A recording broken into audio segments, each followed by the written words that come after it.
Inilah sederet fakta tentang pengakuan Azan Romer, ajudan Ferdy Sambo yang disuruh tanda tangan BAP tanpa tanya jawab terlebih dahulu. Banyak pengakuan Azan Romer yang jadi sorotan dalam sidang kasus pembunuhan Brigadir J. Salah satunya adalah pengakuannya tentang disuruh tanda tangan BAP padahal proses tanya jawab belum berlangsung. Selain itu, Azan Romer juga menyatakan sempat diduga membawa alat perekam suara saat dimintai keterangan. Berikut ulasan fakta selengkapnya melansir dari kompas.com dalam artikel, Cerita Ajudan Sambo, diminta tanda tangan BAP, padahal belum tanya jawab. 1. Diminta tanda tangan BAP yang sudah jadi. Azan mengaku diminta menandatangani berita acara pemeriksaan, BAP, yang sudah jadi dalam bentuk draft meski proses tanya jawab belum berlangsung. Romer menjelaskan, draft tersebut didapat saat penyidik meminta BAP kepada para ajudan Ferdy Sambo. Hal tersebut diungkap saat Jaksa Penuntut Umum, JPU, menanyakan apakah ada arahan dari penyidik saat proses pembuatan BAP. Romer dihadirkan sebagai saksi untuk terdakwa Richard Eliezer Pudihang Lumiu atau Baradae.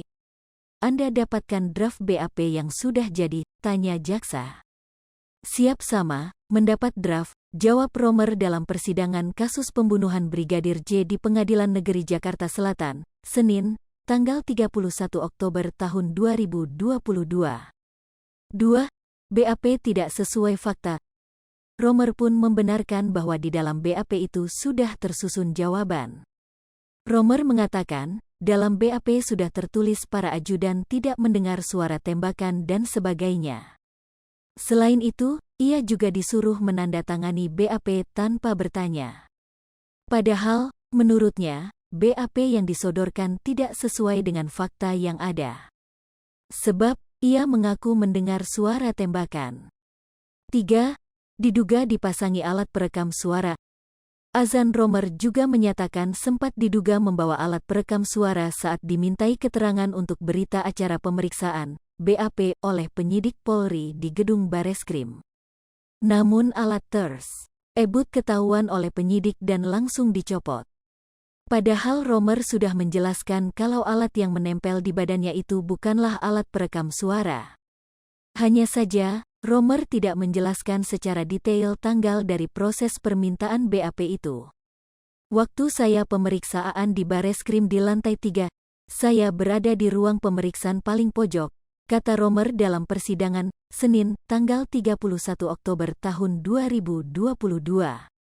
Setelahnya, penyidik yang tidak disebutkan namanya itu fokus pada sebuah alat yang menempel di dada Romer. Alat tersebut, kata Romer, memancarkan warna merah seperti laser sehingga Romer diduga membawa alat perekaman suara. Padahal, Romer kepada penyidik sudah mengaku tidak membawa alat perekaman suara seperti yang dituduhkan oleh penyidik. Setelah itu yang periksa saya itu berbicara, kamu bawa alat perekam ya? Siap tidak?